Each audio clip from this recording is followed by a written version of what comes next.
Okay, feel free to stop this video at any time or rewind as necessary. Analyzing primary sources, Journal of a Revolutionary Soldier.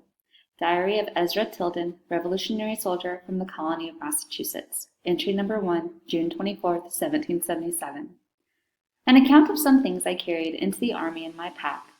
A woolen shirt with a bottle full of ground coffee in it, and 1.5 of chocolate in it too, a new cotton and linen shirt with milk cheese wrapped up in it, which weighed 5 pounds, a pair of white stockings, a pair of blue stockings, a bag of plums, a bag with 3.5 pounds of sugar in it, 4 sheets of paper wrapped up in a piece of brown paper and 4 quills in it, a brown paper with 2 pieces of soap in it, a wooden plate, a spoon, a fork, 2 pairs of shoes, a striped shirt, a pair of long trousers, a hat, 2 handkerchiefs, a pair of shoe buckles.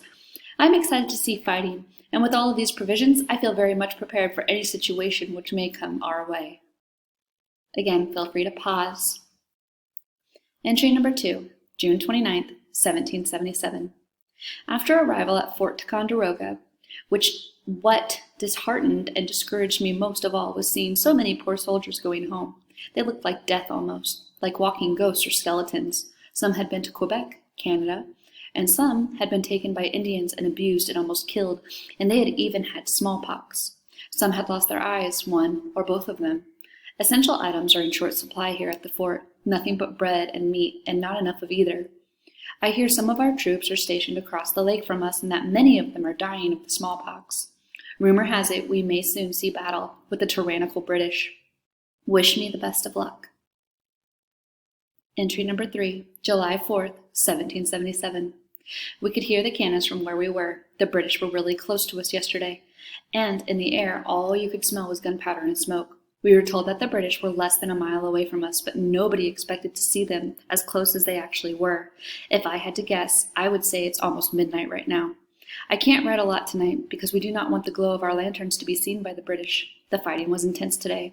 I saw with my own eyes the destruction of war, men torn apart by bullets and cannons. It smells of death here, and I fear that my time may be running out, as a great many have already been slain. General Arnold's horse was killed from underneath him as he charged into battle. General was hit in the leg by cannon fire. He lost a leg.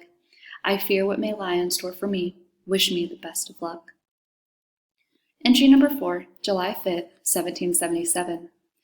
I fear this could be my last entry for some time. The field doctor has told me to write down anything I wish to pass along to my family back home. He says to do so, just in case.